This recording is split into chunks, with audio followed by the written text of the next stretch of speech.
One of the most profound experiences I had on my way to treatment for the first time was in the car with my Uncle John. I quipped to him, "Uncle John, I'm sorry that I've become the black sheep of the family." He just looked at me and he said, "Andrew, you're not a black sheep, you're a sick sheep."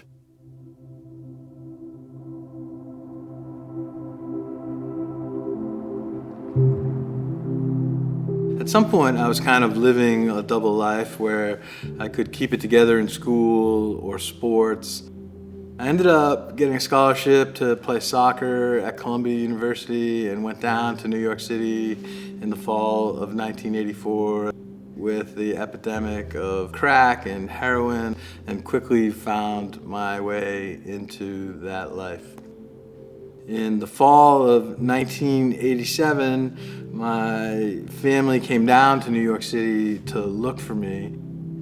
And eventually I met with them and they offered me the opportunity to come and get treatment. And from that treatment experience, I had the next 14 years of sobriety. That was a wonderful time in my life where I experienced everything that a young person wants to experience in their 20s. I just did it without drugs and alcohol and in the midst of a group of people who were all in the process of trying to be the best version of themselves. But I'm embarrassed to share with you how I gave up 14 years of sobriety that I had worked so hard for.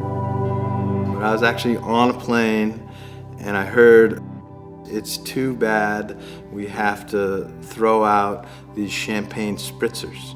And without thinking about it, I turned around in the aisle of the plane and said, "You don't have to throw those out, I'll have one." Well, we know how that turned out. I was going to recovery meetings, but I kept having recurrence of use, and I just couldn't seem to get back on the beam of solid sobriety. And that would be the first time that I was introduced to High Watch Farm. As soon as I came on to the campus, I had an overwhelming sense that everything was gonna be all right. It really touched off a reconnection with a spiritual power that I knew was going to help me get to the other side of my addiction. And that is exactly the experience that I had here.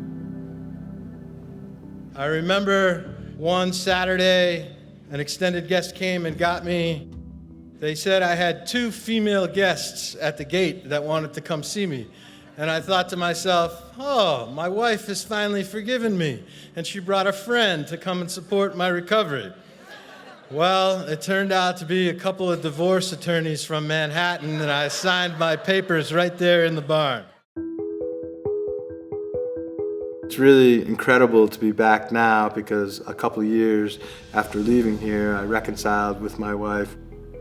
And it really was a safe place for me to have those experiences and to be able to recover from the damage that I had caused.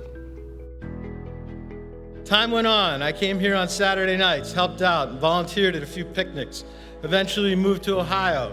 Life marched on as it tends to do. And then in January, my higher power decided it was time to really throw me some love. On a Tuesday afternoon, I got a random email from somebody I didn't know asking me if I wanted to explore a healthcare opportunity on the East Coast. I told my wife about it that night, and she said, because she's a witch, she said, "Wouldn't it be funny if it was High Watch?" And when I got on the phone on Wednesday, it turned out that the opportunity was to come home to High Watch to be the next leader. I do not, on my LinkedIn, say that I'm a graduate of High Watch Farm. I do not say I'm in recovery. This is the ultimate needle in a haystack, and when I found out and the recruiter found out that he was talking about High Watch and I was an alumnus and interested in working in the field of recovery back in New England, you had the sense that this had something more than just luck to do with it. Up until coming to Highwatch, I had always used my recovery experiences as fodder for my leadership style. After sort of trying to avoid it for the bulk of my career, that this turns out to be the highest and best use of my experiences and what I was meant to be as I reach my full potential. There will be new medicines, new theories, new entrants into the treatment field who all claim they have the answer for what ails us. They will quote science and they will speak in certainties with great confidence. We will listen to them and we will learn what we can, and we might even avail ourselves of some of these things. And then we will do what we've always done and will always do. We will share our experience, strength, and hope with each other, and make sure that every one of us who has this disease knows that they are not alone.